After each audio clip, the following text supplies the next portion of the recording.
चलो स्टार्ट करते हैं अपन Islamic finance. Everyone,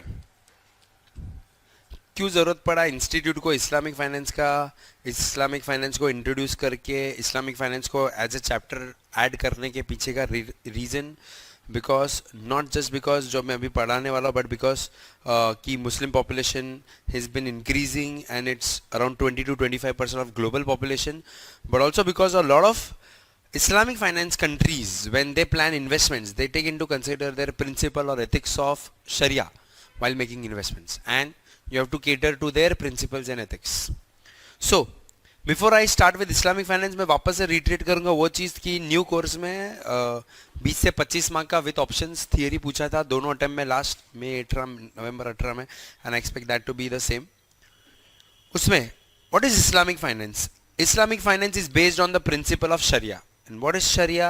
Sharia is nothing but the Islamic law that a lot of Muslims follow. So, with more than 1.8 billion followers, Islam today consists of world's second largest religious group, making about 20 to 25% of world's population. Many Islamic nations and people follow Sharia. तो Sharia law जो है sir, which is an Islamic law, वो ज़रूरी नहीं है कि it's a constitutional law just amended by the government, but a lot of people follow as a routine life Sharia law for their routine activity, including finance and investments also. Islamic finance is an activity that complies with the Sharia and its practical application through the development of Islamic economics. It is seen as an alternative to traditional finance and is a growing sector of global financial markets which is bringing new opportunities. तो sir कितना बड़ा market? It is estimated that the market value of Islamic banking is over 1.66 trillion with an estimated growth rate of 20% year on year. So ज़्यादातर GCC countries, GCC मतलब कौन? GCC countries मतलब कौन आता है दोस्त? गल्फ कोऑपरेशन काउंसिल, ये सब गल्फ कंट्रीज जो है उनका ज़्यादातर ये जीसीसी कंट्रीज़ का बहुत ज़्यादा इन्वेस्टमेंट्स है, and that investment comes through under the principle of sharia. So they want you and me to follow sharia compliance while doing investments. तो इसके लिए अपन इस्लामिक फाइनेंस पढ़ते हैं. So there are over 300 banks, 250 mutual fund, जिसमें से India में 3 mutual fund famous है जो मैं बताऊंगा कौन से, and several indexes like Nifty, S N P का शरिया कंप्लायंट इंडेक्स है, across all leading financial centers of the globe, complying with the principles of Islamic finance. So Islamic finance and Sharia is a much bigger market. Now what's the difference between an Islamic finance and a traditional finance, a conventional finance? जो मे 18 के भी question में आया था. Islamic finance किस चीज पे based है? प्रमोशन. क्या प्रमोट करता है Islamic finance? It promotes fair and balance society, and hence very much important, क्या?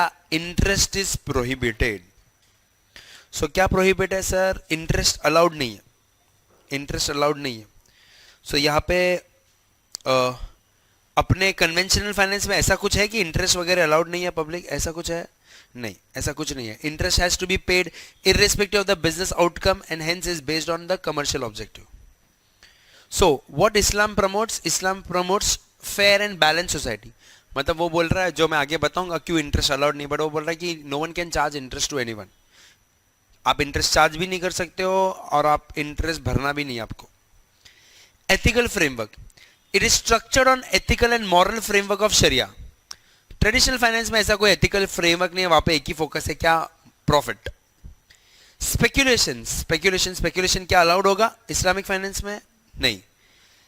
there should not be any involvement of uncertainty. मतलब जो भी ऐसा इंस्ट्रूमेंट है जहां पे प्राइस अनसर्टन हो सकता है, वो सब इंस्ट्रूमेंट अलाउड नहीं है. और gambling in the financial transaction, this और क्या सर? ये सब नहीं इन्वॉल्व होना चाहिए. There should not be any involvement of uncertainty और gambling in the financial transaction. और क्या बोला है sir? Also leverage is restricted to take positions. मतलब लेवरेज किधर यूज होता है? डेरिवेटिव्स भी आप नहीं कर सकते हो एज पर इस्लामिक फाइनेंस. ऐसा अपने कोई ट्रेडिशनल फाइनेंस में रिस्ट्रिक्शन है? नो. और चौथा और इंपॉर्टेंट चीज, no trade in goods like alcohol, ammunition, pork और other socially restricted products like non halal food. Public, alcohol Islam में alcohol is not allowed. Ammunition, porks, ये सब नहीं अलाउड है. आप ये सब कंपनी में नहीं डाल सकते. पोक, पोक पब्लिक, पोक म्हणजे pig, pig and it's meet. और non halal food. Non halal food मतलब सर नॉन हलाल एक्सप्लेन कर. नॉन हलाल जो, हाँ मतलब what is the process of हलाल. हलाल कैसे करते हैं, वो स्लिट करते हैं ना. सो हाँ, you have to offer, मतलब you cannot just chop the meat and eat, right? You have to offer to the god. And if I may be wrong, you can just explain me. You slit the throat and then remove the full blood ना, वो blood निकल जाए. 2 या 3, हाँ. उसको properly, मतलब there is a procedure of slitting and killing the animal and then you can eat. शायद आपको मजाक लग रहा होगा, but a lot of restaurant which I had been to Europe and other places also, in fact अभी India में भी बाहर लिखा रहता है halal food served here. So उसके अलावा का जो भी जो नॉन हलाल फूड रहता है इस्लाम में वो अलाउड नहीं रहता है. So there is a procedure of processing that meat food also, that is only allowed इस्लाम में. So नॉन हलाल फूड ये सब अलाउड नहीं है. तो ऐसी सब कंपनीज, हाँ हलाल मतलब उसको जो स्लिट करते हैं, जो हम लोग वो जो फूड को यूज करते हैं, जैसे आप कोई सब्जी को काटते हो खाने के लिए, तो वैसे अपन कहते हैं ना गुजराती में सुधारिए, वैसा. तो वैसे मैं कोई भाजी को काटता हूँ, वैसे food, this is also food for them. तो वो फूड को प्रोसेस करके you have to use it. You can not just cut it and use it. You cannot just simply chop. So there is a process. Otherwise they don't accept that food. ऐसा एक उनका एक तरीका, एक principal है. So that non halal food, ये सब जो चीज़ में, ये सब प्रोडक्ट्स में जो ट्रेड करते हैं, they don't मतलब बहुत सारी फॉरेन फूड आउटलेट्स होते हैं, अगर वो नॉन हलाल फूड करते हो तो आप उसमें इन्वेस्ट नहीं कर सकते हो, ऐसा उनका मानना है. अपने ट्रेडिशनल बिजनेस में या ट्रेडिशनल फाइनेंस में ऐसा कोई रिस्ट्रिक्शन नहीं. अच्छा, उसके पहले मैं छोटा मोटा चीज़ बता देता हूँ. जैसे मैं अभी यहाँ पे आपको बता रहा था ना कि 300 बैंक, 250 म्यूचुअल फंड्स है और इतना बड़ा मार्केट. उसमें कुछ लेटेस्ट अपडेटेड इन्फॉर्मेशन भी है. वहाँ पे ये market has crossed around $2 trillion. $2 trillion cross कर चुका है और it is being growing at a good rate. And very few financial जो इन्फ्लुएंशियल मार्केट्स है उसमें ऑफ कोर्स ये सब कंट्रीज तो है ही, जैसे कि सऊदी और ईरान और ये सब का तो पैसा है ही. But one of the biggest influencers is also Malaysia. Malaysia has huge investments coming from the Islamic nations.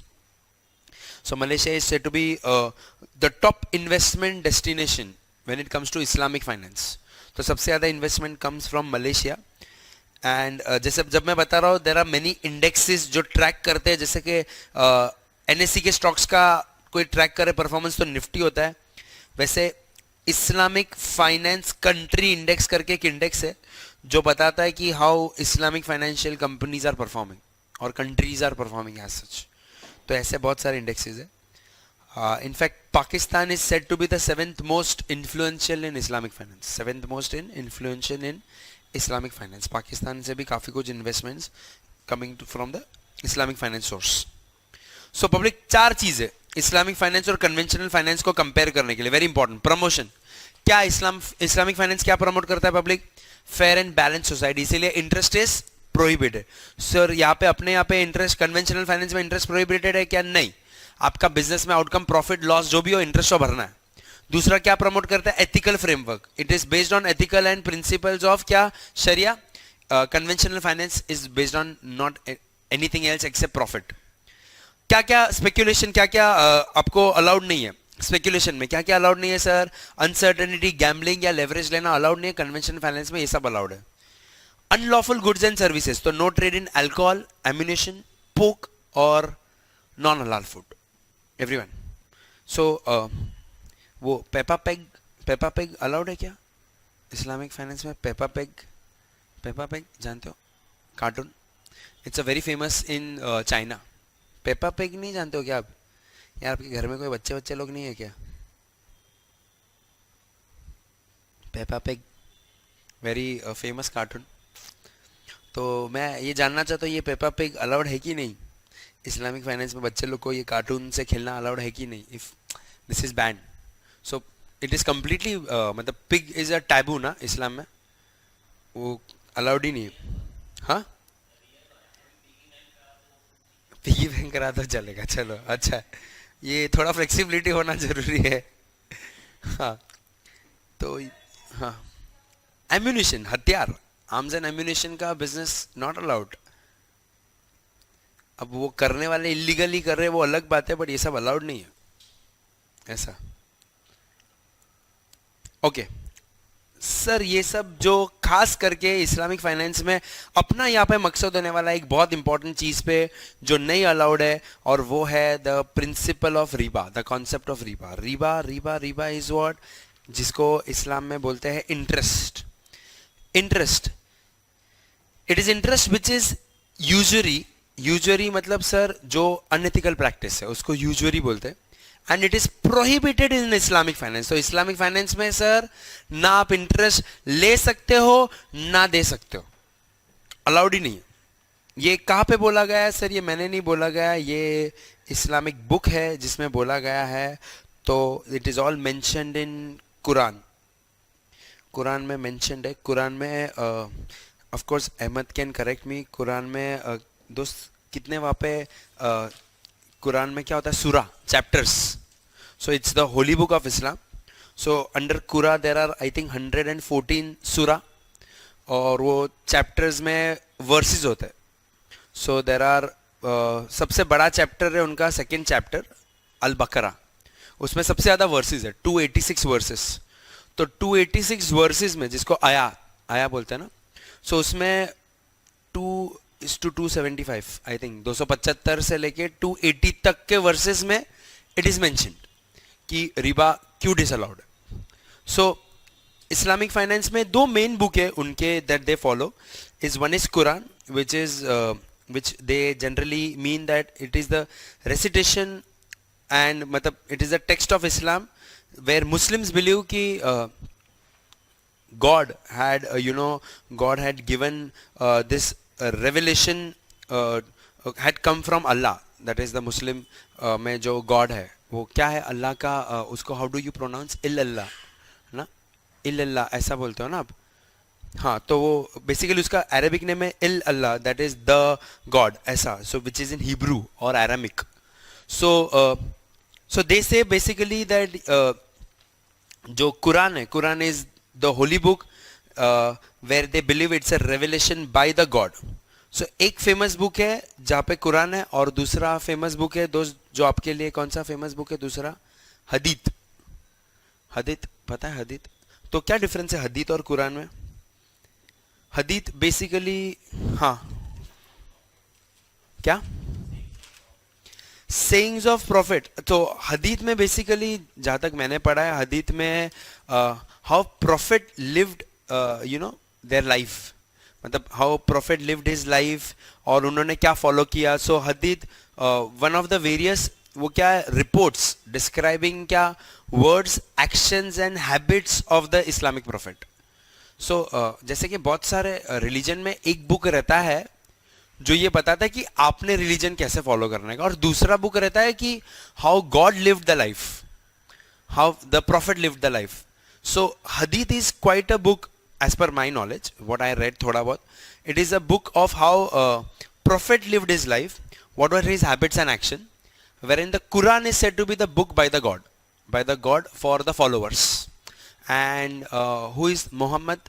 Muhammad is said to be the one who is the messenger of the God, right? So God is Allah and Muhammad is the messenger of the God, the prophet. So Muslims believe that there were many prophets, और वो last prophet is Muhammad. मतलब they believe that Adam, Abraham, फिर कौन, Moses, Jesus, ये भी सब prophet है, and the last prophet is Muhammad. So they believe that Jesus has also been their prophet, but after Jesus the last prophet is Muhammad, ऐसा। फिर आगे का मैं स्टोरी बाद में बताता हूँ। सो अंडर इस्लामिक फाइनेंस मतलब, तो सर मैं यहाँ पे मेंशन नहीं किया है, बट ये जो शरिया है उसके अंदर कुरान के अंदर, सॉरी, कुरान के अंदर Muhammad the messenger of God, उन्होंने मेंशन किया है ये वर्सेस में, मतलब चैप्टर अल बकरा 275 से 280 तक में स्ट्रिक्टली मेंशन किया कि रिबा नहीं लेने का। आप रिबा ले रहे हो मतलब आप बहुत बड़ा क्राइम कर रहे हो। सर वो क्राइम किस हद तक का क्राइम उन्होंने बोला है, मैं सिर्फ आपको यहाँ पे बता रहा हूँ, वहाँ पे लिखने का जरूरत नहीं है आपको एग्जाम में आपसे आप इतना लिख दो कि इट्स प्रोहिबिटेड, बट उन्होंने बोला it is crime equivalent to 36 times, ये मैंने वो बुक में लिखा है, 36 times of adultery. 36 times of adultery करो ना, उतना बड़ा गुनाह है। बहुत स्ट्रिक्टली उन्होंने मेंशन किया है कि रिबा नहीं लेने का, interest is not allowed, not allowed, not allowed. क्यों, वो भी मैं आपको बताऊंगा to what extent they were correct. Under Islamic finance money is considered क्या, only as medium of exchange और स्टोर ऑफ वैल्यू और यूनिट ऑफ मेजरमेंट।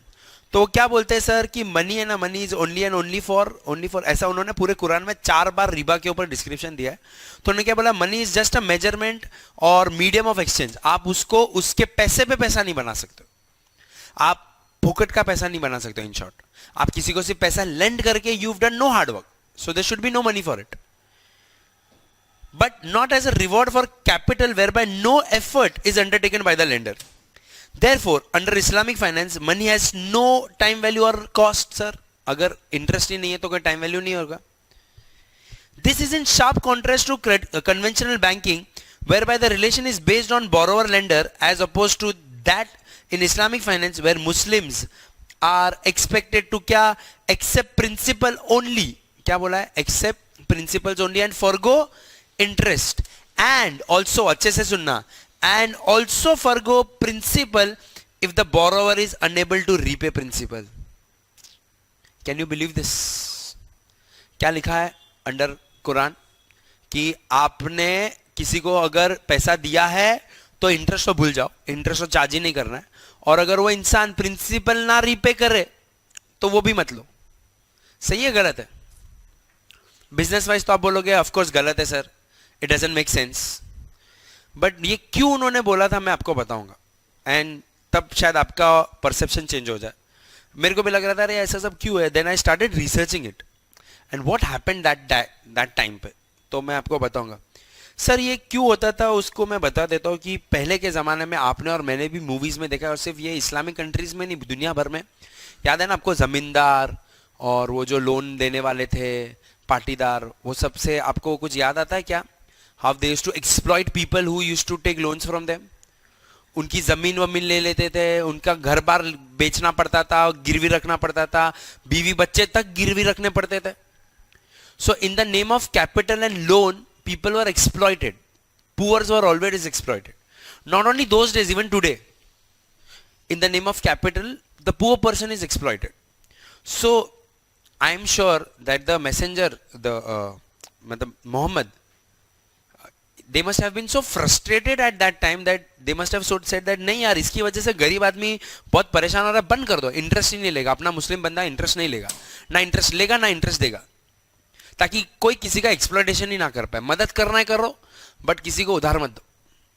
सो उनका जेन्युइनली वो इंटेंशन था।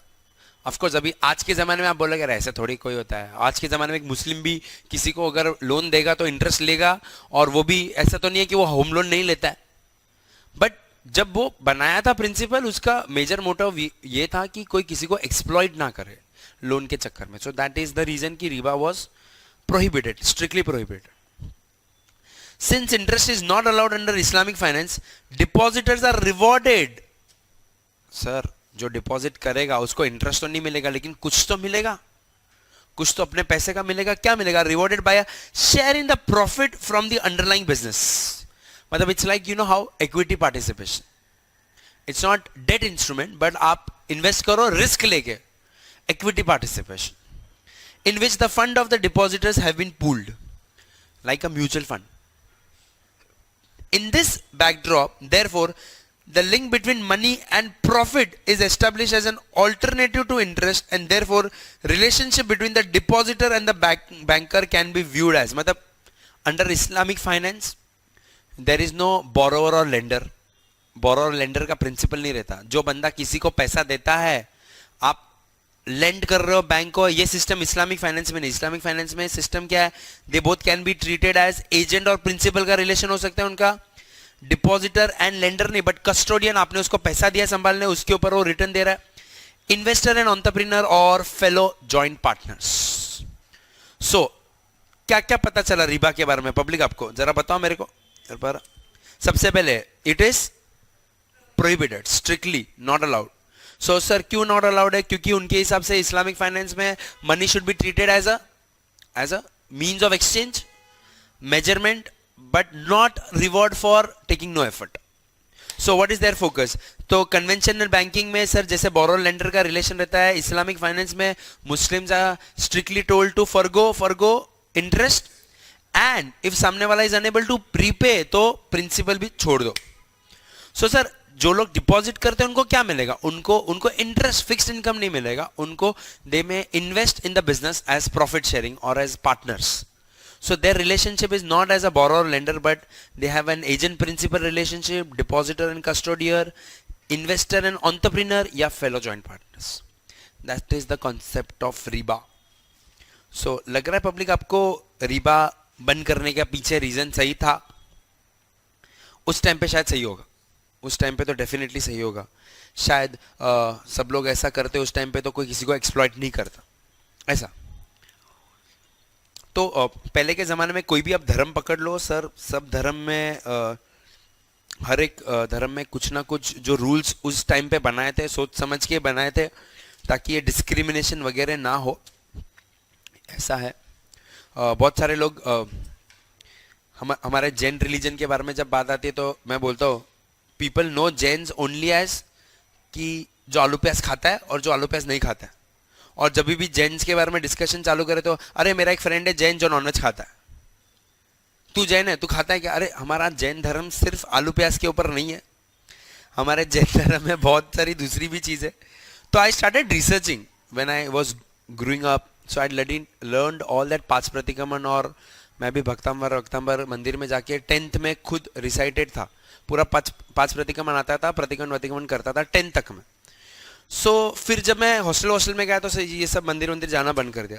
क्यों? Then I started questioning myself that what is the religion showing me. ऐसा क्या logical चीज़ है रिलीजन में? जो आप भी बड़े होते हो तो आपके बचपन से अपने को पेरेंट्स ने, अभी उसने इस्लाम पढ़ा, उसने उसका हिंदू धर्म पढ़ा, मैंने मेरा जैन धर्म पढ़ा, बचपन से अपने को सिखाया. बड़े होकर अपन एक बार क्वेश्चन, भले बाहर जाके अपन अपने रिलीजन को बहुत सपोर्ट करे, अपने ईगो पे आ जाए, लेकिन मतलब एक बार तो अपन सोचते हैं ना कि क्या मेरे रिलीजन में लॉजिकल चीज़ है क्या. तो आई स्टार्टेड रियलाइजिंग कि क्यों मेरे धर्म में ऐसा बोला ये मत खाओ वो मत खाओ. Then I started reading few scriptures and I realize nowhere it is written that ये मत खा वो मत खा, फलाना मत कर, उपवास कर, ये कर, ऐसा कुछ बोला ही नहीं. मंदिर आ, मेरा पूजा कर, ऐसा कुछ नहीं बोला. हमारे भगवान ने क्या बोला कि तुमको दुनिया में जो भी चीज पसंद है, क्या उसके बगैर तुम जिंदा रह सकते हो क्या? त्याग कर सकते हो क्या? तुम आखा दिन खाने के लिए मरते हो तो तुम एक दिन खाए बगैर रह सकते हो क्या? Self control. Can you do self control? तुमको रात को रोज बाहर खाने को चाहिए, क्या तुम 6 बजे के बाद खाना बंद कर सकते हो क्या? 24 कर सकते हो क्या?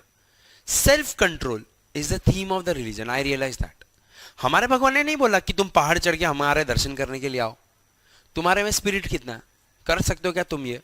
अपने आप को पुश कर सकते हो क्या लेवल पे? वो जो चीज जो बहुत ज्यादा मोह है जो चीज का, उसके बगैर रह सकते हो क्या? क्योंकि it is said that the day you become expectation less, जिस दिन आपको किसी भी चीज से एक्सपेक्टेशन ना हो, उस दिन you start thinking of something else, and that's where your productivity comes up.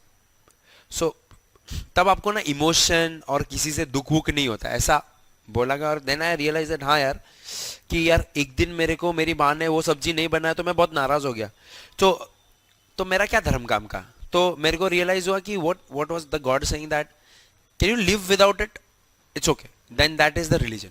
आप किसी चीज को बहुत चाहते हो और उसको एक दिन छोड़ के उसके बगैर रह सकते हो तो दैट इज रिलीजन. आप आखा दिन चप्पल पहनते हो, क्या एक दिन बिना चप्पल का जी सकते हो क्या? तो that is religion. So religion is what? Self-control. So our entire religion is focused on self-control. If you focus on yourself, if you can do self-control is not being selfish, but if you can do self-control, then only you can help others. So the day the God achieves self-control is the day he starts working for others. तो उसको ना अपनी माँ और दूसरे की माँ में फर्क नहीं लगता, वो अपनी माँ के साथ भी वैसे ही ट्रीट करेगा, दूसरों के साथ भी वैसा ही ट्रीट करेगा, अपने भाई के साथ भी वैसा ट्रीट करेगा, उसके लिए पूरी दुनिया इक्विवेलेंट हो जाती, पूरी दुनिया इनडिफरेंट हो जाती। इसीलिए अपने रिलीजियस साधु लोग क्या करते हैं, जब छोड़ देते संसार तो अपनी माँ को भी दूसरों की तरह ट्रीट करते। सो दैट इज लाइक मेरे को जिंदगी में किसी चीज का मोह नहीं, ना पैसे का, ना रिश्तेदारों का, ना खाने पीने का। सो देन आई रियलाइज अच्छा दैट वाज द थीम। सो अभी सर सब में होता है, बट हम जैन लोग ही बदनाम है खाने पीने के। अभी बहुत सारे लोग रहते हैं ना, रोज नॉनवेज खाते हैं, मंगलवार को नहीं खाते, शनिवार को नहीं खाते, ये टाइम पे नहीं खाते। क्यों? शनिवार को भगवान ने दरवाजा बंद किया है क्या? तो रहता है ना सब में फ्लेक्सिबिलिटी, फ्लेक्सिबिलिटी सब में रहता है। अब मैं यहाँ पे आपको बताया कि ये पोक वोक अलाउड नहीं है। हाँ, अभी अभी कतर में अलाउड है, अभी उधर फुटबॉल वर्ल्ड कप चालू होने वाला है, सब अलाउड है उधर, पोक वोक अलाउड है। इनफैक्ट यहाँ तक मैं बोलना नहीं चाहिए ये सब चीज, but Qatar is also hired lot of specialist कि सिंस फुटबॉल के लिए बहुत सारा फॉरेन प्लेयर्स आएंगे, so they may also want कि what about adult entertainment के लिए क्या करें, so they are arranging that also। so एक हार्डकोर मुस्लिम नेशन यूएई में अलाउड है, पोक भी अलाउड है, उधर अल्कोहल भी अलाउड है, आप स्विम सूट पे भी जा सकते हो बीच में, सब अलाउड है। मैं अभी देखा, बोला ये दुबई में सब अलाउड है बे, और दुबई के बाजू में सऊदी में जाऊँ तो जो क्या, मेरे को तो लगता है सऊदी में जाके आदमी को भी शायद बुर्खा पहनना पड़े, इतना रिस्ट्रिक्शन है, बट दुबई में सब अलाउड है। सो सबका अपना अपना फ्लेक्सिबिलिटी और अपना पर्पस रहता है, उसके हिसाब से लोग फॉलो कर सकते हैं। ऐसा किसी ने नहीं बोला कि तुम्हारे रिलीजन में बताया हुआ सब फॉलो करो, फिर वो इस्लाम हो या जैन हो, भाई जो होता है फॉलो करो, जितना कर सकते हो करो। ऐसा जरूरी नहीं ए तुम्हारे भगवान ने बोला ये मत खाओ तो तू क्यों खा रहा है, अरे भाई बोला है मैं खा रहा हूं, बस मैं, मेरा रिलीजन मेरे दिल में है, मेरे को जितना फॉलो करना है करूं, ऐसा है। सब फॉलो करना रहता तो साधु नहीं क्या बन जाता, ऐसा है, ठीक है। That is what religion is. So basically Islamic finance में शरिया एंड रिबा, शरिया में बताया गया Riba is prohibited and Riba is a very important instrument considering from your exam perspective also. Now अब सर एक तकलीफ हो जाता है कि इस्लामिक फाइनेंस में इंटरेस्ट अलाउड नहीं है, सो इंटरेस्ट के बगैर बहुत सारे इंस्ट्रूमेंट्स हम लोग बहुत सारे जो इंस्ट्रूमेंट्स है वो इस्लामिक फाइनेंस में टाइम वैल्यू ऑफ मनी नहीं है, तो ट्रेडिंग कैसे होता है, लोग बोरो लेंडिंग कैसे करते हैं, लोग इन्वेस्टमेंट कहाँ पे करते हैं फिर, और लोगों को जिनको कैपिटल चाहिए वो क्या करे, तो उनके लिए बहुत सारे इस्लामिक फाइनेंशियल इंस्ट्रूमेंट्स है, टेंशन मत लो। So Islamic financial instruments. The Islamic finance industry has developed a wide range of Sharia compliant financial products to ensure that they meet the Islamic legal doctrine and comply with the rules of Sharia. तो दो category of investments है sir. पहला category में लेता हूं part A, मैं part A लिखता हूं इसको, प्रॉफिट लॉस शेयरिंग कॉन्ट्रैक्ट्स।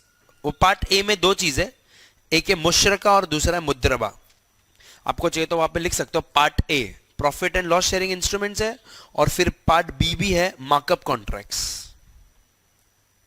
तो उसमें से पहले पार्ट ए पे फोकस करो, profit and loss sharing instruments.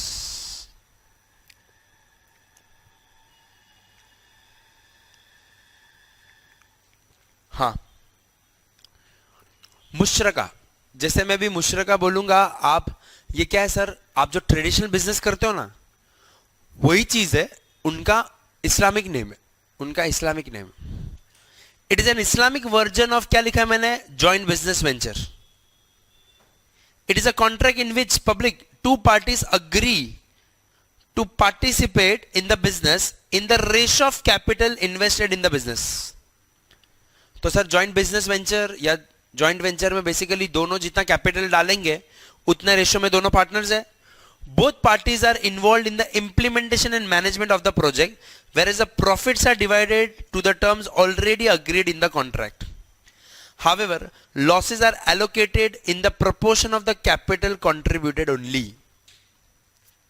तो आपने जो इनिशियल लेवल पे कैपिटल कंट्रीब्यूट किया था, समझो मैंने और सामने वाले ने 50-50 रुपए डाला था, तो हमारा प्रॉफिट का टर्म डिफरेंट हो सकता है, but loss will be to the initial investment जो आपने डाला रहेगा, वो प्रोपोर्शन में ही लॉस आप शेयर कर सकते हो। ये होता है मुशरका। मुद्रबा, मुद्रबा इज अ वेरी, आप जैसे मैं पढ़ूंगा तभी आपको रियलाइज हो जाएगा कि ये कौन सा, मतलब आपका थीम क्या है यहाँ पे। जैसे मैं इस्लामिक फाइनेंस इंस्ट्रूमेंट पढ़ता हूँ ना, आपको कनेक्ट करने का है कि अपना ट्रेडिशनल बिजनेस में ये प्रोडक्ट को क्या बोलते हैं, तो आपको याद रहेगा। सो मैंने थीम क्या बोला, profit and loss sharing contract. तो मुद्रबा क्या, you are the owner of the capital, gives money to the one who will manage it with a view towards making profit. मतलब यहां पे आप किसी को कैपिटल दे रहे हो जो अपने बिजनेस में लगाएगा। मुशर्का में क्या था सर, दोनों मिलके बिजनेस चालू कर रहे हैं। यहां पे आप सिर्फ इन्वेस्टर हो, किसी को पैसा दे रहे हो जो बिजनेस में लगाएगा, दोनों में फर्क है। Therefore, one party gives capital and the other provides specialized knowledge and skill of making profit. कोई गेस कर पाया है कैसा इंस्ट्रूमेंट है? कोई गेस कर पाया क्या ये कैसा इंस्ट्रूमेंट है? अपना typical instrument sir, mutual fund में क्या होता है? म्यूचुअल फंड में जो फंड मैनेजर रहता है वो क्या करता है, उसके पास नॉलेज और एक्सपर्टीज रहता है, आप उसको पैसा दे रहे हो, वो पैसा लेके डालेगा मार्केट में, प्रॉफिट आएगा तो कौन रखेगा? प्रॉफिट दोनों के बीच में जो अग्रीड रेशो है उसमें डिवाइड होगा, वो अपना फी रखेगा और प्रॉफिट आपको दे देगा, राइट? कोई भी जो भी रेशो डिसाइड हुआ है कि सर आप अपना दिमाग लगाओ, मैं पैसा डालता हूं, तो तू 10% रखना, 90% मेरे को देना, ऐसा आपने बोला रहेगा। लॉस कौन बेयर करेगा? शायद सर लॉस वो बंदा बेयर करेगा जिसने पैसा लगाया, क्योंकि ये बंदा तो अपना सिर्फ नॉलेज डाल रहा है, ये आपके साथ बिजनेस में इन्वॉल्व नहीं हो रहा है। He is expert in and he is using his skills. So the profit will be divided between the parties on percentage basis as specified in the contract. They are commonly used for management of mutual funds. So Islamic finance में mutual funds मतलब मुद्रबा. So public mutual funds यहाँ पे, और यहाँ पे क्या sir, joint business venture. अब दोनों में कुछ डिफरेंस है जो मैं यहाँ पे मेंशन कर रहा हूं, इंपॉर्टेंट पॉइंट्स बिटवीन मुशरका एंड मुद्रबा। अंडर मुशरका क्या होता है sir, both parties contribute capital. Sir दोनों कंट्रीब्यूट करते कैपिटल, क्या मुद्रबा में दोनों ने कैपिटल डाला? क्या नहीं, मुद्रबा में दोनों कैपिटल नहीं डालते। अंडर मुशरका both parties contribute capital, involve in management and both share profit and loss. लेकिन सर मुद्रबा में कैपिटल कौन डालता है? सिर्फ मुद्रिब डालता है। अंडर मुद्रबा capital is only given by the one party and the other, sorry my mistake, other the मुद्रिब सर मतलब मुद्रिब आपके लिए कौन होगा पता है? फंड मैनेजर या प्रोजेक्ट मैनेजर, ऐसा समझ सकते हो। सो अंडर मुद्रबा capital is only given by one party and the other that is मुद्रिब इज ओनली इन्वॉल्व क्या चीज के अंदर sir? In management of business. Therefore only capital provider shares losses, मतलब investors will share losses, fund manager नहीं। Public आप क्या prefer करोगे अपने धंधे के पैसे के लिए? मुशरका से पैसा रेस करोगे या मुद्रबा से? सोचो, आप मुशरका से पैसा रेस करोगे या मुद्रबा से? मुशरका से जिससे पैसा रेस कर रहे हो, क्यों मुशरका आपने बोला?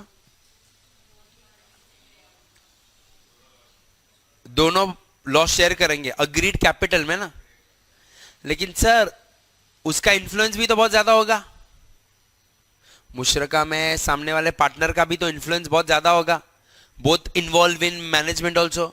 मुद्रबा में सामने वाला सिर्फ कैपिटल दे रहा है, मुद्रबा में सामने वाला सिर्फ कैपिटल दे रहा है, मेरे को मेरे हिस्सा तो मिलेगा, मैं लॉस भी तो शेयर नहीं करूंगा, लॉस भी वो शेयर करेगा और वो इन्वॉल्व भी नहीं होगा। So what do you think is more famous in Gulf, मुशरका और मुद्रबा? मुद्रबा इज मोर फेमस। क्यों? Mushraka therefore has limited use because it is long-term investment and also has less support from small business. क्यों? Because they are reluctant for external interference in their business. सामने मुद्रबा is more widely used in industry for project financing or alternate to mutual funds.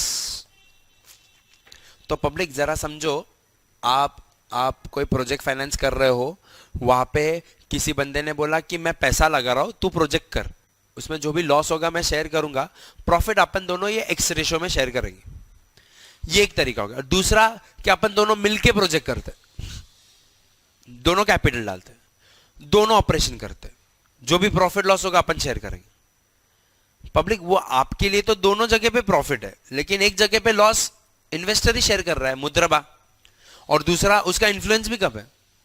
सो पूरे GCC में what is more famous? मुशरका नहीं, मुद्रबा is more famous because it has less influence, और small businesses में you don't like interference so much.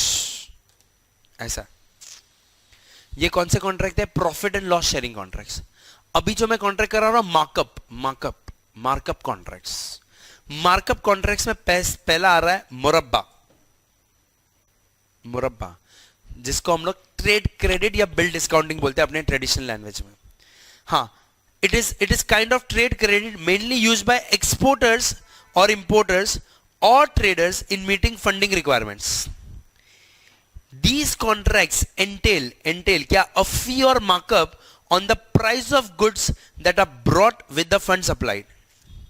मतलब in this case the financer buys the goods and sells to the client, and the buyer in return pays to the financer a higher price, which is already known or agreed upon the conclusion of the contract.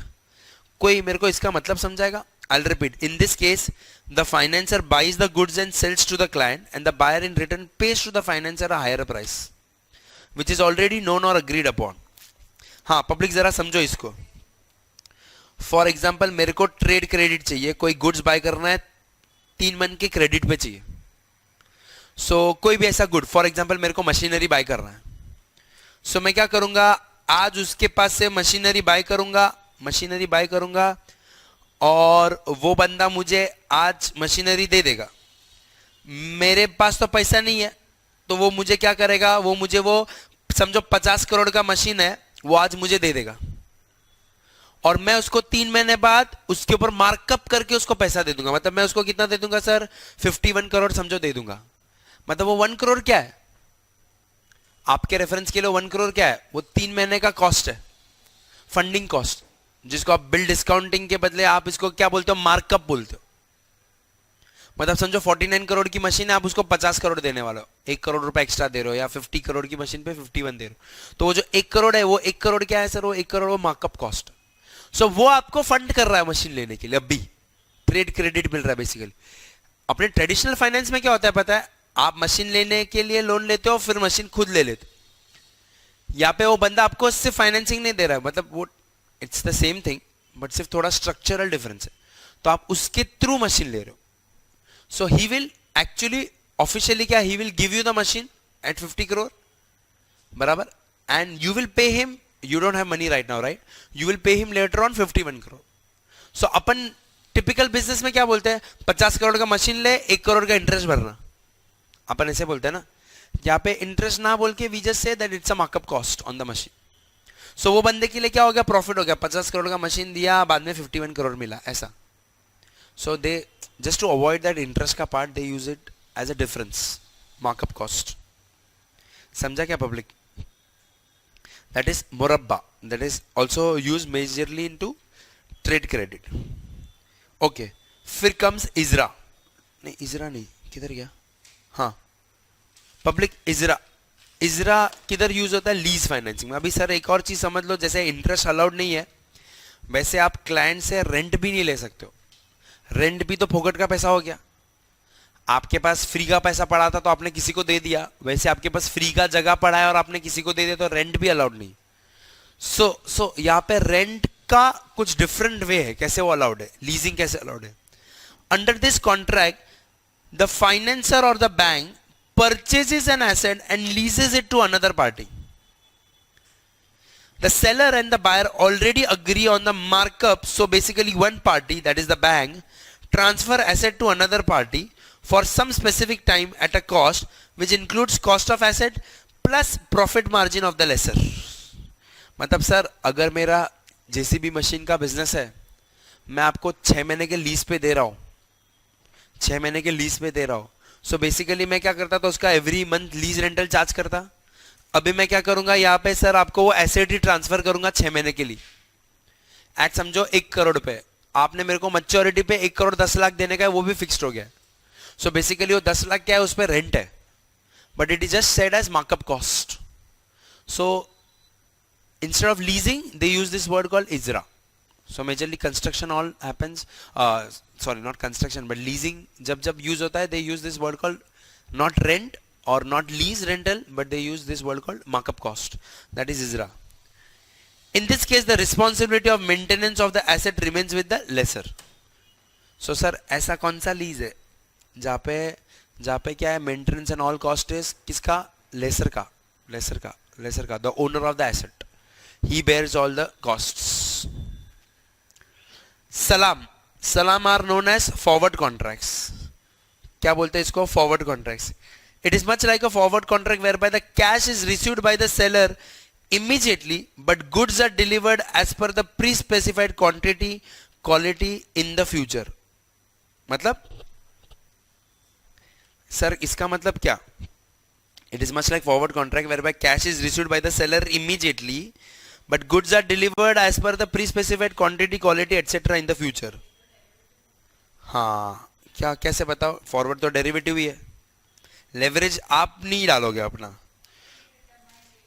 Pre determined quantity quality सब fixed हो गया. मतलब आप क्या कर रहे हो for sir forward contract में आप क्या करते हो, आज आप पैसा भरते हो क्या कुछ बुक करने का, आज आप पैसा भरते हो क्या, नहीं आज से बुकिंग करते हो और मैच्योरिटी पे उसका एसेट का डिलीवरी मिलता है. सो यहाँ पे सलाम कॉन्ट्रैक्ट में भी क्या होगा, it is much like a forward contract whereby cash is received by the seller immediately, but बाकी सब डिलीवरी कब होगा सर, लेटर ऑन होगा. In this case, however, the sale is at discounted price so that the financier can make up some profit out of the deal. मतलब sir आज अगर asset का भाव मैं 100 रुपए रखता हूं तो आज डिस्काउंटेड प्राइस पे और मैच्योरिटी पे उसको कितना मिलेगा पता है, मैच्योरिटी पे TFP, theoretical future price. TFP मैं सिर्फ आपको रेफरेंस के लिए बता रहा हूं, थियोरेटिकल फ्यूचर प्राइस मतलब सर मैच्योरिटी में वो बंदा क्या करेगा, 100 रुपया प्लस उस पे समझो आप क्या करते हैं, आज 100 रुपए आज खरीदोगे तो 100 रुपए भाव, 6 महीने बाद पैसा देगा तो आप क्या करोगे, 100 रुपए पे अपॉर्चुनिटी कॉस्ट डालोगे, समझो 10% आपने अपॉर्चुनिटी कॉस्ट डाला तो 110. सो आज वो आप उसके पास से 100 रुपए में एसेट जरूर ले लोगे या बुक कर दोगे, लेकिन उसका पैसा कब भरोगे, बाद में भरोगे, लेकिन बाद में ज्यादा भरोगे. कितना भरोगे, 110 भरोगे. So that's a markup cost on it. I may not have to pay anything, whatever I have to pay I am being funded, but I'll have to repay that asset with क्या cost sir, with extra cost, markup cost. ये sir अभी मैंने आपको वहां पे तो लिखा था ये सब अलाउड नहीं है, डेरिवेटिव्स, फॉरवर्ड तो डेरिवेटिव्स है. तो सर सलाम कॉन्ट्रैक्ट आपने पढ़ा था ना अभी, क्या पढ़ा था सर आपने, ये जो डेरिवेटिव कॉन्ट्रैक्ट्स है कन्वेंशनल और ट्रेडिशनल फाइनेंस में आपने क्या पढ़ा था सर, अलाउड है क्या ये तो अलाउड नहीं है सर, डेरिवेटिव्स और लेवरेज तो अलाउड नहीं है. तो फिर इन्होंने ये क्यों रखा, इन्होंने ये रखा कुछ लिमिटेड प्रोडक्ट्स के लिए जिनमें उनको बहुत जरूरत था और उधर के लोगों को बहुत जरूरत पड़े. क्या चीज का, however it is to be noted that such contracts are prohibited in commodities like either gold, silver and other monetary asset. मतलब फाइनेंशियल इंस्ट्रूमेंट्स में ये सब अलाउड नहीं है. तो ये किधर अलाउड है sir, they are mainly use for agriculture और फ्रूट प्रोडक्ट्स लाइक डेट्स, खजूर. तो सर वो लोग को अपने जो फार्मर्स है या एग्रीकल्चर प्रोडक्ट्स करते हैं, दे आर वरीड कि आगे जाके वो एग्रीकल्चर प्रोडक्ट का प्राइस गिर जाए तो so they may book forward contracts. So उनको genuine purpose के लिए allowed है, but financial gains के लिए allowed नहीं है. So all assets, financial assets, gold, silver और वो सब पे allowed नहीं है. आपको ये speculation या not speculation but derivatives use करना, but agriculture products पे वो भी कुछ limited products पे allowed है क्योंकि उनका basic necessity वैसा. Then comes istina, that is construction based contracts. It is funding arrangement and a long term contract whereby one party undertakes the task to manufacture, build or construct assets with an obligation from the producer or manufacturer to deliver them to the customer upon construction. Sir यहाँ पे क्या होता है इस्तीना में, मैं आगे पढ़ता हूँ. Under this contract the payment had to be made in full, मतलब किधर सलाम कॉन्ट्रैक्ट में the payment had to be made in full in advance. Under istina customer has flexibility to make payment in installments or at the project completion or delivery of assets. इसको जरा समझो अच्छे से.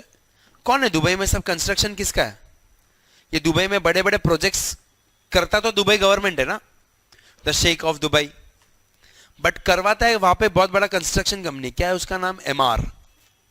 सुने हो क्या आप ये नाम एमआर? दुबई में जाओ तो ये बुर्ज खलीफा और दुनिया भर के आप बुर्ज खलीफा पे खड़े रहो तो आसपास के सब टावर एमआर ग्रुप का है. सो ये एमआर ग्रुप है ना, one of the biggest construction companies of world बन चुका है। अब वो जो एमआर ग्रुप है ना, वो दुबई के शेख का नहीं। सो वो एमआर ग्रुप को क्या करता है, वो इस्तीना कॉन्ट्रैक्ट्स करता है। वो दुबई गवर्नमेंट उसको कॉन्ट्रैक्ट देता है और वो क्या करेगा, वो अपना पैसा लगाएगा, अपना कंस्ट्रक्शन का अपना रिसोर्सेज लगाएगा और प्रोजेक्ट कंप्लीट करके जिसने प्रोजेक्ट का मेरे को ये दिया हुआ है, जिसने प्रोजेक्ट दिया उसको मैं डिलीवर कर दूंगा। फॉर एग्जाम्पल बुर्ज खलीफा, शेख ने क्या बोला, मेरे को बुर्ज खलीफा बनाने का $100 बिलियन का प्रोजेक्ट है, ऐसा समझ लो। सो एमआर क्या बोलेगा, ठीक है सर, मैं इसमें मैं आपका प्रोजेक्ट करता हूं। सो यहाँ पे मेरे को आप बाद में पैसा दे देना, मैं प्रोजेक्ट डिलीवरी के बाद देना या तो इंस्टॉलमेंट में देना। सो क्या बोला मैंने यहाँ पे, या तो लास्ट में पैसा मिलेगा, मैं जब बुर्ज खलीफा तैयार करके दे दूंगा शेख को, तब वो मेरे को $100 बिलियन, अभी मेरा खुद का समझो उसमें $100 बिलियन लगा हुआ है, और तो मैं उसके पास से प्रॉफिट लूंगा, कितना लूंगा सर, $110 बिलियन। सो समझो अभी he will pay me money इधर एट एंड और may be in installment, that depends on our terms and condition. But what is my job, my MR job is what, I have taken इस्तीना contract, जहां पे मैं उनके लिए project बनाऊंगा, project में खुद पैसा डालूंगा, तो मेरा प्रोजेक्ट का तो पैसा प्रॉफिट तो आएगा ही, और मैं आज पैसा मैं डाल रहा हूं ना, तो मैं वो पैसा, मेरा कैपिटल आज जा रहा है, तो मार्कअप कॉस्ट के साथ मैं बाद में रिकवर करूंगा। सो क्या लिखा है, मैं वापस से पढ़ रहा हूं, it is funding arrangement and long term contract where one party undertakes the task to manufacture, build और कंस्ट्रक्ट एसेट, जैसे Emaar, with an obligation from the producer और मैन्युफैक्चर, जैसे that sheikh, to deliver them to the customer upon construction. समझा क्या public? Sir ऐसा जरूरी नहीं वहां पे हो, इंडिया में भी होता है। इंडिया में कैसे होता है, फॉर एग्जाम्पल समझो इधर ओबरॉय ने ईस्ट में, ओबरॉय स्काई सिटी पता है आपको, ईस्ट वाले बोरीवली ईस्ट में जो जाते रहेंगे, समझो ओबरॉय ने स्काई सिटी का प्रोजेक्ट ले लिया, और वो स्काई सिटी का प्रोजेक्ट ले लिया, ओबरॉय को प्रोजेक्ट मिल गया, लैंड बैंक मिल गया। अभी ओबरॉय क्या करेगा, वो पूरा प्रोजेक्ट एलएनटी को दे देगा, एलएनटी को बोलेगा कंस्ट्रक्शन कर। अब एलएनटी पूरा कंस्ट्रक्शन करेगा उसके आर्किटेक्चर के हिसाब से, ओबरॉय के आर्किटेक्चर के हिसाब से, और ओबरॉय को प्रोजेक्ट रेडी करके दे देगा। ओबरॉय का क्या काम है, सिर्फ नए नए प्रोजेक्ट में हाथ डालो, प्रोजेक्ट मिला, कंस्ट्रक्शन एलएनटी करके दे देगा। सो अभी एग्जांपल दे रहा हूं, तो एलएनटी कंस्ट्रक्शन करेगा, अपना रिसोर्सेज डालेगा, ओबरॉय का रिसोर्सेज नहीं जाएगा, और शायद एलएनटी खुद ही फंडिंग करेगा। तो एलएनटी मेरे पास से क्या क्या लेगा, जो मेरा प्रोजेक्ट में खर्चा हुआ है वो लेगा, उसके ऊपर अपना प्रॉफिट लेगा, और क्योंकि मैंने फंड डाला था ना स्टार्टिंग में, तो उसका भी मार्कअप कॉस्ट लूंगा। सो समझो पूरा प्रोजेक्ट 100 करोड़ का है, एलएनटी क्या बोलेगा, मेरे को 90 करोड़ का कॉस्टिंग होने वाला है, मैं उसे 100 करोड़ तो लूंगा, और एलएनटी पूछेगा सर फंडिंग भी मेरा रहेगा, तो ओबरॉय बोलेगा हाँ तू ही फंड कर दे, तो बोलेगा ठीक है सर मैं 110 करोड़ ले लूंगा आपके पास, हाँ चलेगा। समझा क्या एवरीवन? ऐसा कॉन्ट्रैक्ट होता है। बट सबसे फेमस अगर कोई कॉन्ट्रैक्ट है पूरे इस्लामिक वर्ल्ड में, दैट इज सुकूक। सुकूक is the most famous Islamic instrument. सुकूक, हाँ मैं आपको बताता हूं सुकूक क्या है। सुकूक एक ऐसा इंस्ट्रूमेंट है जो आप कोई भी इस्लामिक कंट्री या इस्लामिक फाइनेंशियल इंस्टीट्यूशन में जाओगे तो they know the meaning of सुकूक। बाकी सब इंस्ट्रूमेंट इतना फेमस हो ना हो, तो पब्लिक कंपनी को पैसा रेस करने के लिए आप ट्रेडिशनली आपके पास क्या क्या सोर्सेज है? ट्रेडिशनल आपके पास इक्विटी और डेब्ट है, बराबर। सो डेट मतलब बॉन्ड्स, तो companies can raise money through bonds, right everyone. Islamic finance में वैसे तो सर बॉन्ड्स अलाउड नहीं होना चाहिए क्या सर? इंटरेस्ट अलाउड नहीं है, तो बॉन्ड्स कैसे इशू करें? सो बॉन्ड सर, ऐसा आप मेरे को कोई बॉन्ड बता सकते हो जहां पे इंटरेस्ट नहीं आता है? हाँ सोचो जरा, दिमाग लगाओ, ऐसा कोई बॉन्ड जहां पे इंटरेस्ट नहीं आता है सर। जीरो कूपन बॉन्ड सोचो, zero coupon bonds. Zero coupon bonds में क्या होगा, आपने आज 90 रुपए भरा, आपको मार्कअप कॉस्ट के साथ 100 रुपए बाद में मिलेगा, और वो 100 रुपए एक तरीके से इंटरेस्ट नहीं है बट है तो यील्ड ही। समझा क्या पब्लिक? सो यार ये नेट ओपन नहीं हो रहा है, चलो तो मैं आपको बताता हूँ। सबसे famous, also known as debt certificates, it is an alternative to conventional bonds. It represents ownership in business or assets, and through this instrument, companies borrow money for projects. They resemble more like equity investments as they represent ownership of assets. तो लगता क्या है sir, आपका भी stake है company में, लेकिन आपको फिक्स रिटर्न मिलेगा तो डेट जैसा हो गया। They are most famous form of Islamic financial products. The total value of outstanding of Sukuk मैंने लिखा हुआ है $294 billion है, जो आज बहुत ज़्यादा बढ़ गया है, with majority coming from Asia and GCC countries. और इसमें से भी मैंने बोला सबसे ज़्यादा किधर से आता है सर? सबसे ज़्यादा ये जो मुस्लिम कंट्रीज है, and you all know which is the world's biggest Muslim country public by population? Indonesia. Then of course India. So सबसे ज़्यादा पैसा एक्चुअली ये इधर पैसा आता है आपको, हाँ नहीं मलेशिया से, मलेशिया इंडोनेशिया से सबसे ज़्यादा जीसीसी का पैसा आता है. Of course Saudi and Qatar are also big investors. अब सर मैंने बोला ये इन लोग को रिबा विबा अलाउड नहीं है, तो इनके पास जो ये बहुत ज़्यादा पेट्रो डॉलर आया है ये डालेंगे किधर? तो पेट्रो डॉलर याद है मैंने आपको कुछ बताया था, योर बैंक्स लंदन ऑफिस जहाँ पे पेट्रो डॉलर बोला था. प्लस प्लस प्लस प्लस आपने पोर्टफोलियो में कौन सा पड़ा रहेगा मेरे पास? Sovereign wealth funds, Abu Dhabi investment authority. वैसे कतर इन्वेस्टमेंट अथॉरिटी कहाँ पे मैं इन्वेस्ट करता है दुनिया में ये पैसे का, वो मैं आपको बताता हूँ. Qatar, which has a population smaller than Houston, has amassed $335 billion in assets globally. So, किधर पैसा डालता है? देखो टर्की से लेके रशिया, भले वो उसके दुश्मन कंट्री हो रशिया, या रशिया उसका सबसे बड़ा कॉम्पिटिटर हो, उधर भी डालता है. क्यों? बहुत पैसा आ गया है. World's biggest exporter of LNG.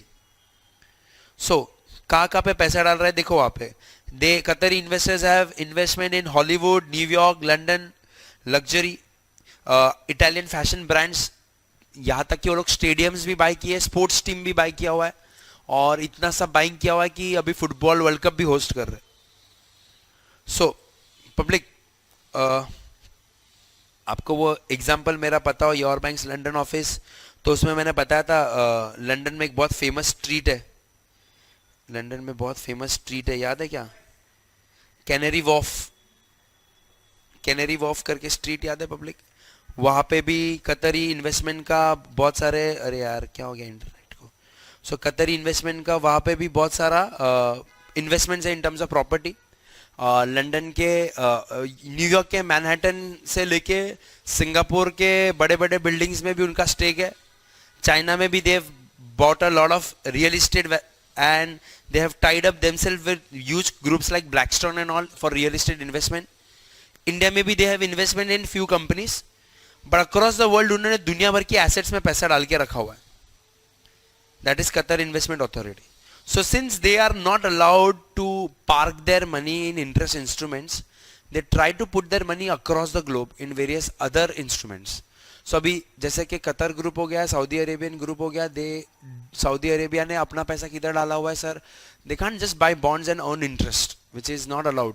So they have put their money in I think Qatar या सऊदी का दोनों में से एक ने डॉश बैंक में भी इन्वेस्टमेंट करके रखा है, स्टेक बाय करके रखा है. फिर जर्मन कंपनी फोक्सवैगन में भी they have bought a huge stake. फिर मैंने आपको बताया यूरोपियन फुटबॉल क्लब्स वगैरह तो लिया हुआ है. Plus Saudi government has I think investment in Tesla में भी उन्होंने इन्वेस्टमेंट लेके रखा हुआ है. ऊबर में भी they have probably taken up an investment. So since they can not invest in interest instruments, उन्होंने दुनिया भर में पैसा डाल के रखा.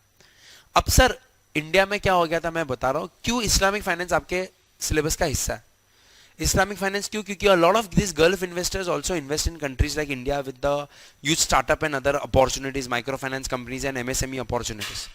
So they invest in India, but they want कि Indian companies थोड़ा follow करे क्या? शरिया. और शरिया कंप्लायंट स्टॉक्स में डालते हैं. मतलब वो कौन से कंपनीज में नहीं डालेंगे सर? बैंक्स में नहीं डालेंगे,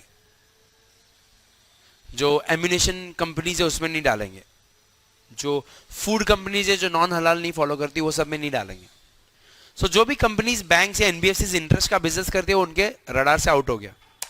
ऑयल एंड गैस में ऑफकोर्स डालेंगे, उन पे तो उनका इकोनॉमी चल रहा है. सो ऐसी बहुत सारी कंपनीज है where they don't want to put. Entertainment में वो लोग पैसा नहीं डालते हैं. वो शरिया में entertainment is not that much allowed and all. Even though they can buy football clubs, they can not have entertainment in their countries. Very strange.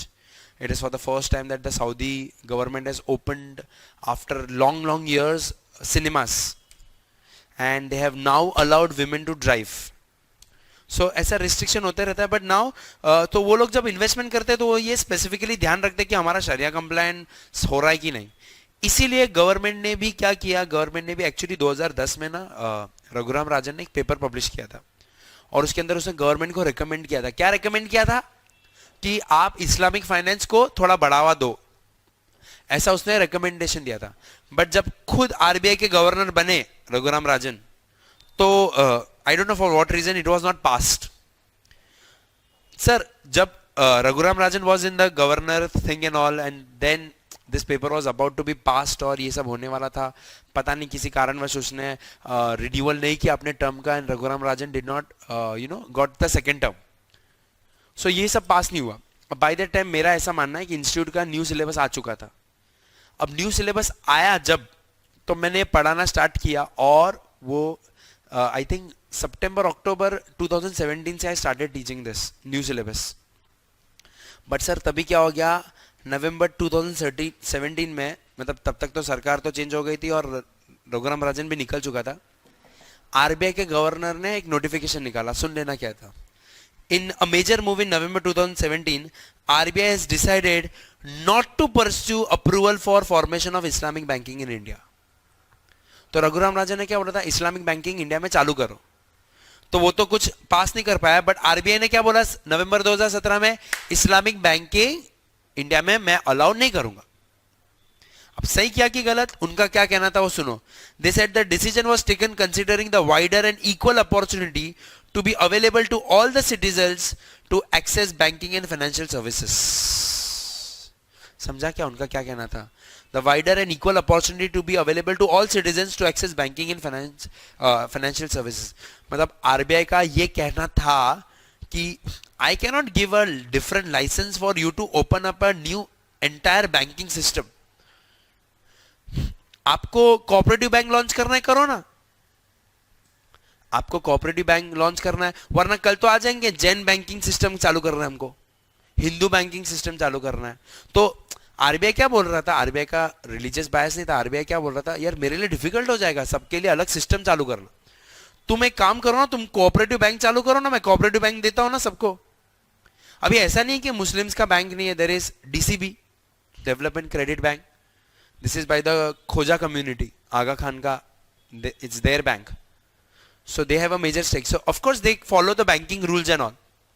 so RBI क्या बोलता है, you can open up your, मतलब आपको cooperative bank भी में छूट देता हो, समाजवादी सबका बैंक रहता है, वो कपोल बैंक था, ये बॉम्बे मर्केंटाइल बैंक हो गया, दुनिया भर की you can open up banks, सरकारी बैंक्स और ये सब आप बैंक ओपन कर सकते हो। बट मैं पूरा बैंकिंग सिस्टम अलग नहीं बिठा सकता, I cannot open up an entire Islamic banking, otherwise everyone will start coming up with their own banking system and it will be difficult for me to regulate. So equal and fair opportunity.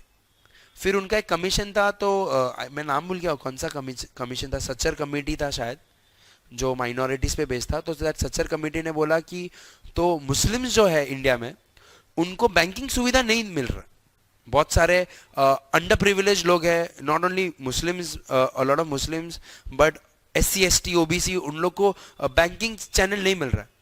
तो तब वो Sachar committee ने recommendation क्या किया, banks को हर एक area में branch open करना जरूरी। सो वो रिपोर्ट की वजह से ही, सर आपको शायद पता नहीं होगा, मेरे को पता है, जब मैं विरार जैसे जगह पे रहता था तब मैं JP Morgan में काम करता था, तो मैं Virar is not a bad city और a poor city for your kind information, but मेरा घर विरार से 8 किलोमीटर दूर था। तो मैं जब JP Morgan में लगा ना, तो मेरे को क्रेडिट कार्ड कंपनीज के कॉल आना चालू कर दिए, तो कॉल आने लग गए और वो क्रेडिट कार्ड कंपनी ने बोला सर हम आपको क्रेडिट कार्ड ऑफर करते हैं, आपका सैलरी कितना है, मैंने बोला इतना सैलरी है, हाँ सर आपको क्रेडिट कार्ड मिलेगा, सर आपका आप किधर रहते हो, मैंने बोला विरार, सर आपका पिन कोड, मेरा पिन कोड सुनते हो फोन काट देती थी। मैं बोला ऐसा क्या हो गया, विरार बोला तो तुमने फोन काट दिया, हम लोग क्या पिछले लोग हैं क्या। तो मेरे को फिर पता चला बहुत सारे बैंक है ना एरिया सिलेक्ट करके लोन देते, आप वो पर्टिकुलर एरिया के हो तो आपको क्रेडिट कार्ड लोन ये सब मिलता नहीं। ये अभी भी ऑफ कोर्स अभी आरबीआई ने सब जगह पे बैंक ब्रांचेस वगैरह ओपन अप कर दिया, बट अभी भी बहुत सारे जगह पे ना ये क्रेडिट कार्ड कंपनीज वगैरह ना आपको, या लोन मेकिंग कंपनीज ना आपका पिन कोड देके लोन नहीं देती, अभी भी ऐसा चलता है। सो आरबीआई ने क्या बोला, मैं डिफरेंट इस्लामिक बैंकिंग नहीं दूंगा। सर इससे कुछ कंक्लूजन पता चला क्या आपको? बाय द टाइम इंस्टीट्यूट, मेरा ऐसा मानना है, बाय द टाइम इंस्टीट्यूट को जब लगा कि इस्लामिक बैंकिंग अपन शायद आ जाए इंडिया में और अपन ये टॉपिक डालते हैं तब तक इस्लामी बैंकिंग को ही आरबीआई ने साइड पे हटा डाला, लेकिन तब तक तो बुक छप चुका था तो तब से ये टॉपिक है। बट अभी जब से गवर्नमेंट का नोटिफिकेशन आया मेरे को I don't know how do we see this thing whether it has a future in India और नॉट, ऐसा है। But if you are working for an MNC and if you are catering to foreign investors, जैसे कि India में mutual funds है sir, एक अगर आपको Islamic finance oriented mutual fund में इन्वेस्टमेंट करना है तो एक टाटा का एथिकल फंड है, टॉरस एथिकल फंड है, और आई थिंक एसबीआई का भी कोई इस्लामिक शरिया फंड है। तो ये 3 फंड्स है जहाँ पे आप इन्वेस्ट कर सकते हो and they follow Islamic compliance, sharia compliance. तो they don't invest in banks and interest bearing instruments, they invest in only halal food and other instruments. So you can invest in these companies if you want to invest yourself, or you can make your clients invest who follow strict Islamic principle. They can invest in these mutual funds in India. So Islamic finance में public आपको 3 चीज़ें याद रखनी है। एक तो Islamic finance का क्या महत्व है, क्यों इतना इस्लामिक फाइनेंस इंपॉर्टेंट है, world's second largest religious group है और फास्टेस्ट ग्रोइंग रिलीजियस ग्रुप है, and they have enormous wealth from specially from GCC countries. Plus आपको दूसरा चीज याद रखना है कि what is the difference between Islamic finance and conventional finance. They promote true and fair, balance होना चाहिए society, they are based on ethical framework, speculation is not allowed, और कुछ गुड्स है जिसके अंदर आपको ट्रेडिंग वेडिंग अलाउड नहीं है, अनलॉफुल है वो, अनलॉफुल गुड्स एंड सर्विसेज में ही अलाउड है, नहीं अलाउड है बेसिकली। सो पोक वोक हो गया, वो सब स्पेकुलेशन वगैरह अलाउड नहीं। तीसरा चीज रिबा, रिबा इज स्ट्रिक्टली प्रोहिबिटेड। तो रिबा पे डेफिनेशन या शॉर्ट नोट आना बनता है। क्यों प्रोहिबिटेड है? क्योंकि वो लोग बोल रहे हैं कि आपने एफर्ट ही नहीं लिया तो how can you make money. तो under Islamic principle Muslims are told to forgo interest, and if possible अगर सामने वाले से ना पॉसिबल हो पाए तो प्रिंसिपल भी फॉरगो कर दो। सो बेसिकली आपका जो रिलेशनशिप है बोरोयर और लेंडर का नहीं है, एजेंट प्रिंसिपल, डिपॉजिटर या कस्टोडियन है, इन्वेस्टर एंड एंटरप्रेन्योर है या फेलो जॉइंट पार्टनर। सो इस्लामिक फाइनेंशियल इंस्ट्रूमेंट्स, तो Islamic financial instrument traditional instrument जैसा ही है, 2 category, profit and loss sharing है, दूसरा markup contract. Markup contract, profit and loss sharing, उसमें 2, मुशरका एंड मुद्रबा। मुशरका में क्या फीचर कॉमन है सर? मुशरका में दोनों कैपिटल डालेंगे, दोनों बिजनेस में इन्वॉल्व हो जाएंगे, right. Profit and loss agreed ratio में जो कैपिटल डाला था उसमें शेयर होगा। मुद्रबा में एक बंदा कैपिटल डालेगा और दूसरा मुद्रिब जो फंड मैनेजर या प्रोजेक्ट मैनेजर आप बोलो, वो अपना एक्सपर्टीज लगाएगा। प्रॉफिट दोनों रेशो में शेयर करेंगे जो प्री डिसाइडेड था, लेकिन लॉस सिर्फ इन्वेस्टर बेयर करेगा। सो इन्फ्लुएंस किधर ज्यादा रहेगा, मुशरका में या मुद्रबा में? मुशरका में सामने वाले का इन्फ्लुएंस ज्यादा रहेगा, मुद्रबा में सामने वाला will be less concern about the loss. कौन? मुद्रिब, the fund manager will be less concern. So what is more famous sir? मुद्रबा इज मोर फेमस देन मुशरका।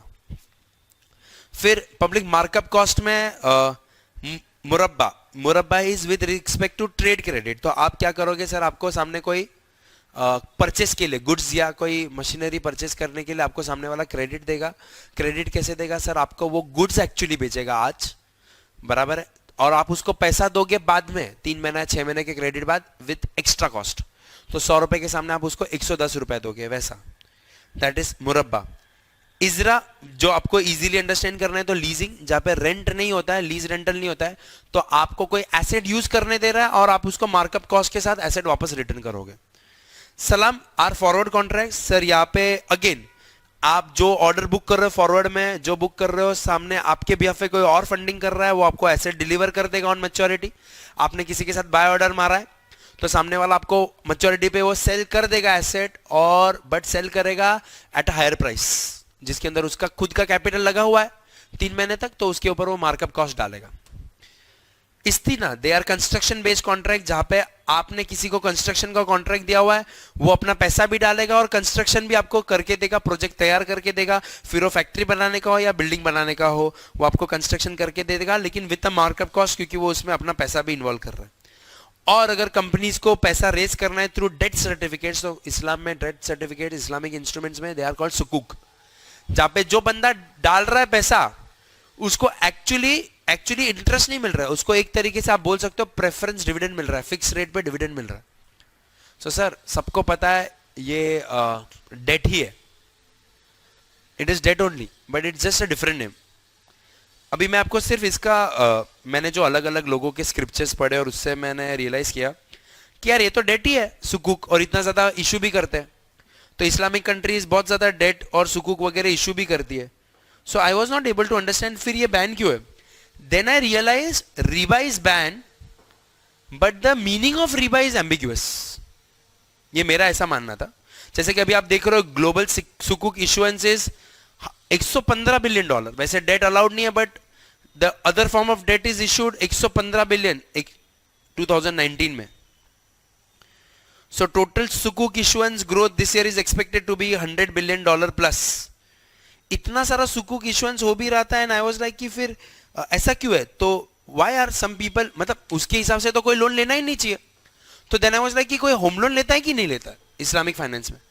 तो मेरे को क्या लगा दोस्त, मेरे को ये लगा कि लोन देना अलाउड नहीं, लोन लेना शायद अलाउड होगा। सो फिर मैंने लोगों का मतलब जो इस्लामिक स्कॉलर्स है उनका वीडियो वगैरह देखा, और वहां पे लिखा कि लोन देना जितना गुनाह है उससे बड़ा गुनाह है लोन लेना। तो मैं बोला जो होम लोन चाहिए वो क्या करे बंदा। तो फिर और अरब वर्ल्ड में लोग होम लोन कैसे लेते रहेंगे। So they take home loan under these instruments. So यहाँ पे आप सामने वाले से एसेट ले रहे हो, बट उसको एसेट का पैसा दोगे हायर रेट पे। सो जो हायर रेट क्या चीज का है सर, वो हायर रेट इंटरेस्ट ही है। So abhi then my question was that how is that allowed?